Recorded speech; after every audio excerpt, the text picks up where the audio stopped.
सुप्रभात विद्यार्थियों, आज हम करेंगे शब्द विचार। शब्द विचार करने से पहले शब्द को अच्छी तरह से समझते हैं। शब्द किसे कहते हैं?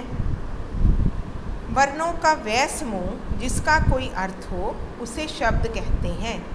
शब्दों के दो भेद माने गए हैं, सार्थक शब्द, निरर्थक शब्द। सार्थक शब्द वो होता है जिसका कोई सार्थक मीनिंग होता है, जिसका कोई सार्थक अर्थ होता है।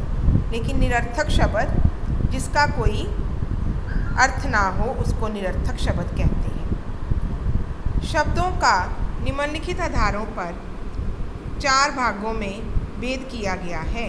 उत्पत्ति के आधार पर, रचना या बनावट के आधार पर, प्रयोग के आधार पर, अर्थ के आधार पर।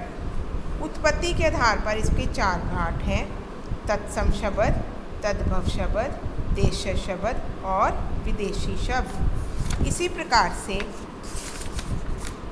रचना और बनावट के आधार पर भी इसके 3 भेद हैं, रूढ़ शब्द, यौगिक शब्द और योग रूढ़ शब्द। प्रयोग के आधार पर इसके 2 भेद हैं, विकारी शब्द और अविकारी शब्द। इसी प्रकार विकारी शब्द के भी आगे 4 भेद होते हैं, संज्ञा, सर्वनाम, विशेषण और क्रिया। अविकारी शब्दों के भी 4 भेद होते हैं, क्रिया विशेषण, संबंध बोधक, समुच्चय बोधक और विस्मय आदि बोधक। अर्थ के आधार पर जो मैंने स्टार्टिंग में बताया था, 2 भेद होते हैं, सार्थक और निरर्थक शब्द। धन्यवाद।